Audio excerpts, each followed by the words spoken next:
Brandy's going to be looking at camera 3. And I will actually tell you. 9. 5 just want to get her centered. Loving your career. But how much reality do you need too much? See without here. I need a sound check for Brandy. And what about Tom and Kane? If you want, or be prepared to get us help at a local Burger King for a walk. All right.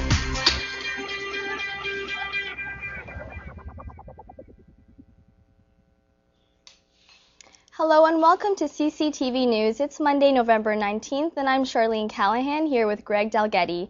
Here are the top stories. Today are the closing arguments in the Picton trial. 2 Canadian soldiers killed in Afghanistan return home. The Blue Bombers take the win against the Argos. Closing arguments begin today in the trial of Robert William Picton. Picton is standing trial for the first-degree murder of 6 women on his pig farm in Coquitlam, British Columbia. The defense is expected to argue that Picton was too unintelligent to orchestrate the elaborate murders of the women. The Crown will say no one else could have committed the crimes. Picton is also charged with first-degree murder in the deaths of 20 other women. A trial has yet to be set for those charges. 2 more Canadian soldiers have died in Afghanistan. 28-year-old Corporal Nicholas Raymond Beauchamp and 25-year-old Private Michel Levesque died when their vehicle hit a roadside bomb. The soldiers were killed near Bazar-e-Panjwai, close to Kandahar City. They were conducting a targeted security operation at the time of the incident. The soldier's interpreter was also killed. 3 other Canadian soldiers suffered non-life-threatening injuries. Beauchamp was part of the 5th Field Ambulance in Valcartier, Quebec. Levesque was part of the Royal 22nd Regiment. Beauchamp leaves behind his common-law wife, Dolores Crampton. Levesque leaves behind his 18-year-old pregnant wife and fiancé. The deaths of Beauchamp and Levesque bring Canada's loss of soldiers to 73. The bodies of Beauchamp and Levesque will make their final return home to Canada. Some of the Toronto Community Housing Corporation's single-family houses could be on sale soon. A proposal made by Toronto Councillor Case Otis to consider selling some of the TCHC homes goes before Council this morning. Otis has argued that the money generated from selling the homes would allow more people to be housed in multi-family dwellings. Otis's proposal has been seconded by Denzel Min Wong. Aid workers continue to search for survivors after the deadly cyclone that recently hit Bangladesh. The death toll has reached 2,300. Cyclone Sidar swept through Bengal with winds of 250 kilometers per hour and a storm surge of 5 meters. The storm wiped out power lines and many parts of the city remain without power. Emergency aid is slow to arrive due to blocked roads. Aid officials predict the death toll may reach to 10,000. The Canadian press reports that the majority of people tasered by RCMP officers are unarmed. Close to 80% of taser victims do not carry weapons. The Canadian press report comes in the wake of the tasering death of Robert Jakanski last month.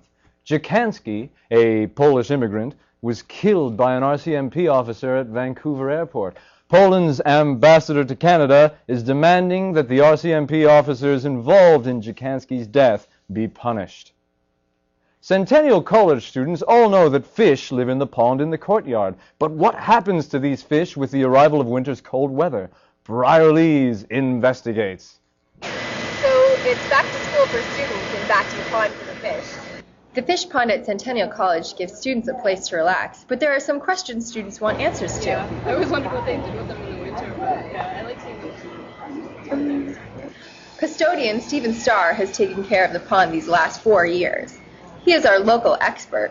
Any questions students have, he is happy to answer. Well, every year we bring the little darlings out around May or June, and we have a little ecosystem built inside where they hibernate in the wintertime. We bring them out to fill up the pond.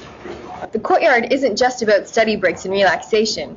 It houses a shed, which supports a whole other community, one with fishy origins. And over the winter, Steve and the team came up with storage in that area over there, and keeping them very cool so that they are not that hungry, and it's very much like hibernation, but they couldn't hibernate in there. simply because they would freeze solid. Thanks to the ingenuity of Star, the fish live happily throughout the winter, safe from the frost.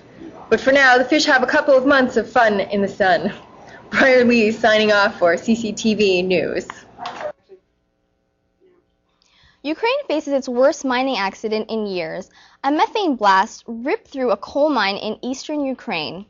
Over 360 miners were rescued, but 35 other miners remain trapped within the mine. President Viktor Yushchenko blames his cabinet for not reforming safer coal mining. Since 1991, more than 4,700 have been killed in the mining accidents in Ukraine. Authorities have declared 3 days of mourning for the dead. The Toronto Police Service's Special Investigations Unit is trying to figure out why a man died in police custody yesterday. The man, whose name has not been released, was taken into custody after flipping his car on the Don Valley Parkway. The accident caused commuter chaos.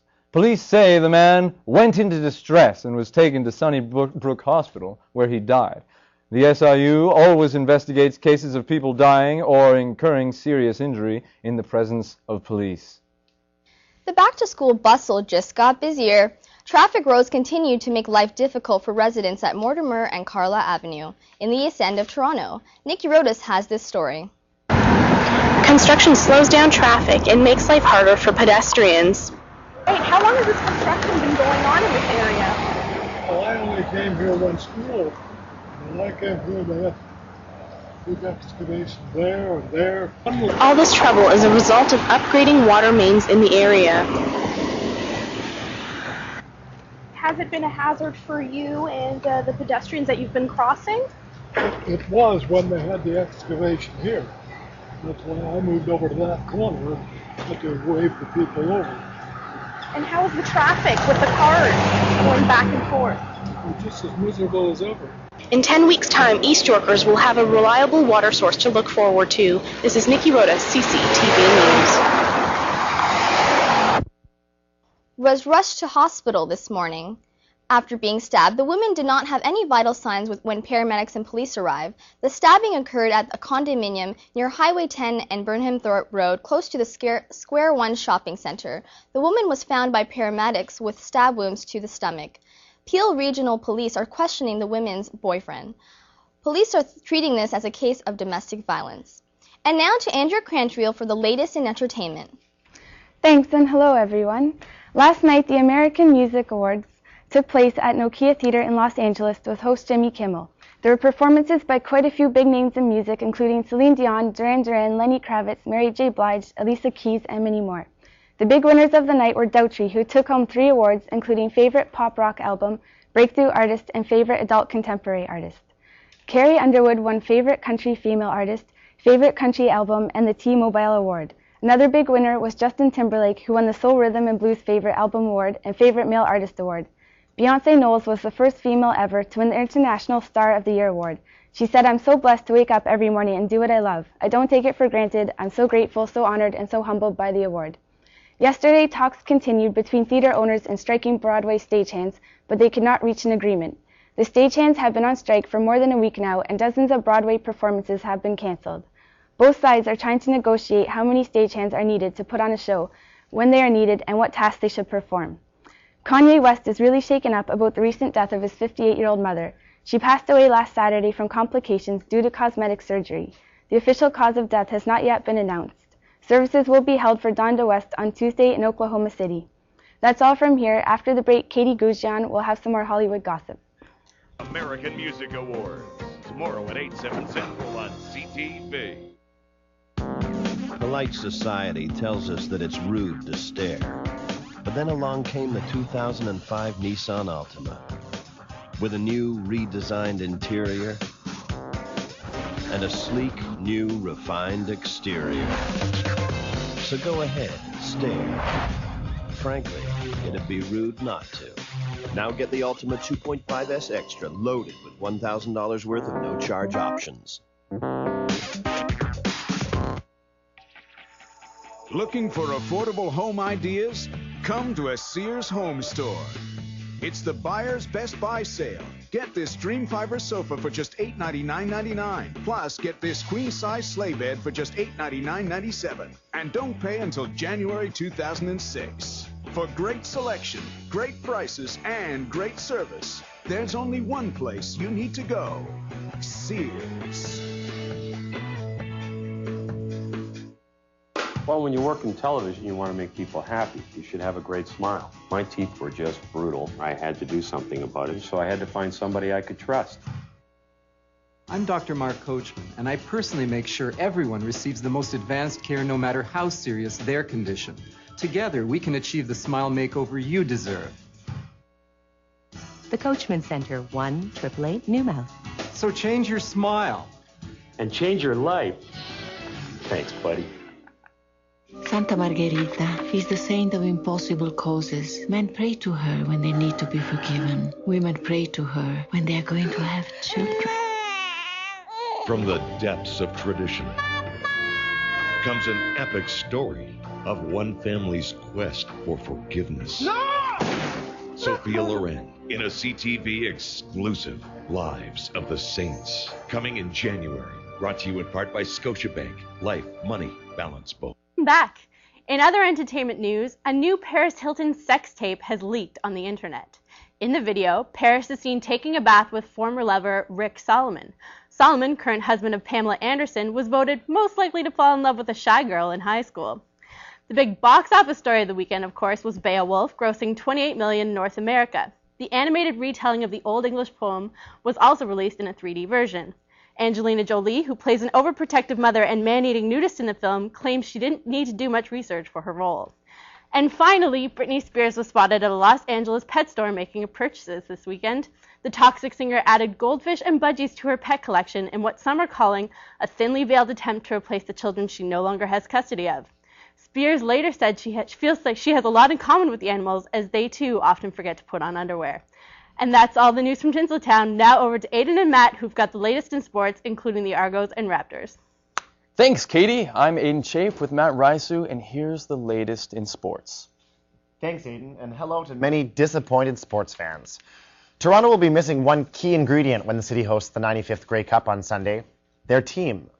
The Argonauts lost 19-9 to the Winnipeg Blue Bombers in the CFL East Finals yesterday at the Rogers Centre, ending the team's season.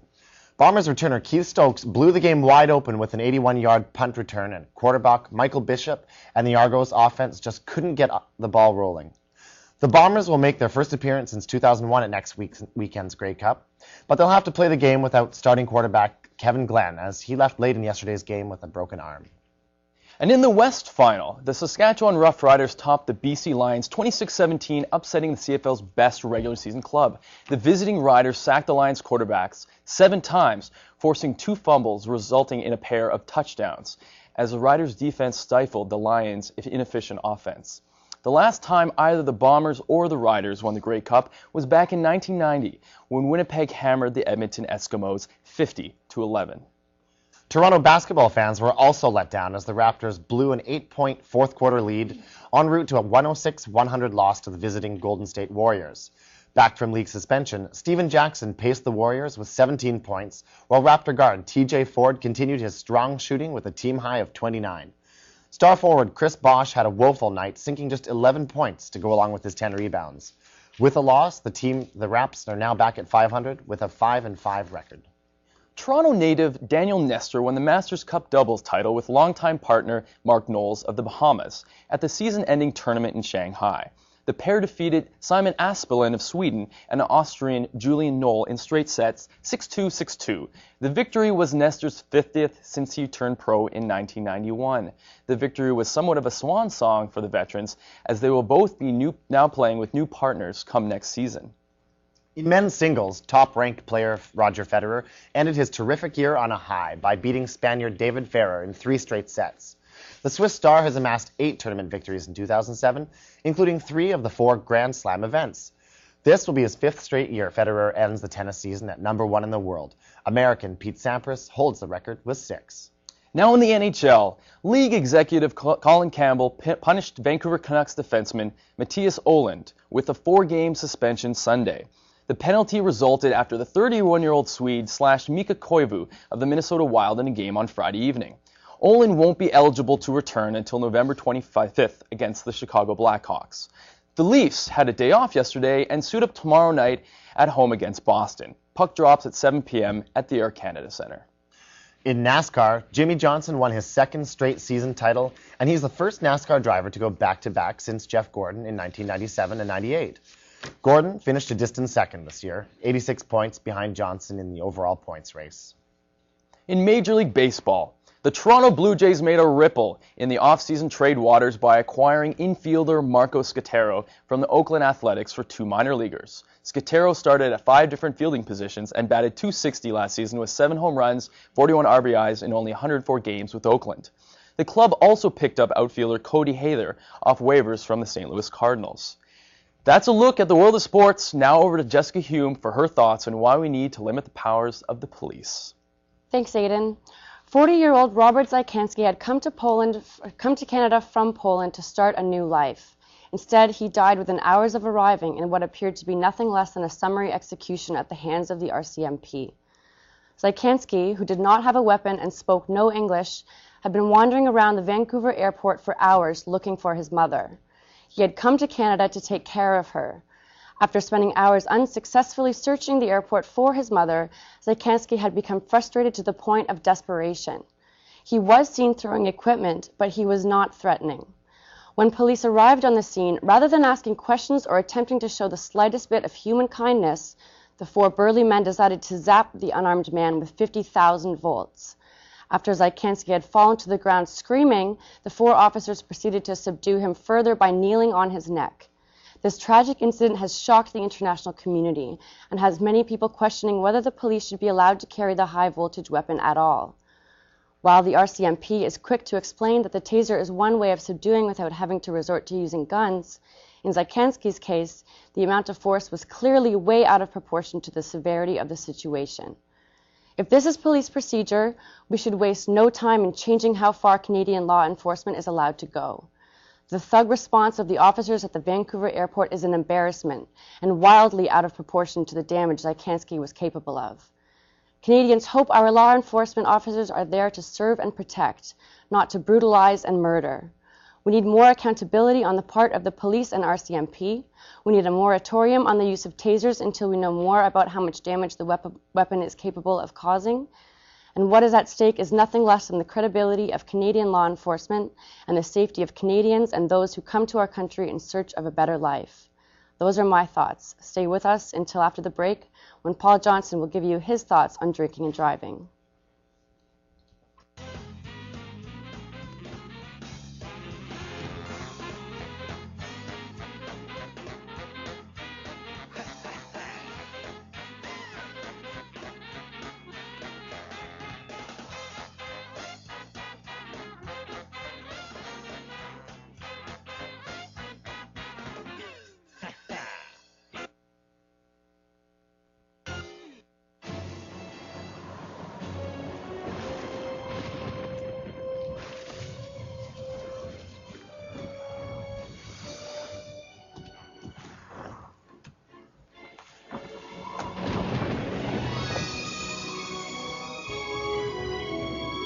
Few relationships in life are more important than the one between you and your Michelin tires. Rugged, long-lasting Michelin light truck tires. Michelin, because so much is riding on your tires. Hi, everyone. Lindsay Lohan just spent 80 minutes in jail over the weekend stemming from 2 prior drinking and driving charges. Let me repeat, 80 minutes for 2 drinking and driving arrests. So why should you care? Well, the implications might hit a little closer to home than you think. Although, for your sake, let's hope not. Mothers Against Drunk Drivers Canada estimates that the cost of drinking and driving each year to be roughly $1.9 billion. And that number reflects only a real dollar amount. Forget about the social cost that results from friends and family having to prematurely bury loved ones. Of the over 3,000 people killed in accidents in 2004, Matt estimates alcohol played a role in more than 1,100. And while some of you might subscribe to the notion that you can put a price tag on life, well, perhaps not. But for people like Lohan, time is clearly money, and by that logic, A life in her eyes would seem to be equally, roughly $20, or about the cost of her dreadful 80-minute album. And those are my thoughts. Now back to the news desk with Charlene and Greg for a final word. And that's the latest from the CCTV News Desk. Thank you for joining us. I'm Greg Dalgetty with Charlene Callaghan. And have a great day. Thanks for watching. You're the best. So those people in Mortimer and Carlisle, it never ends. I know. It never.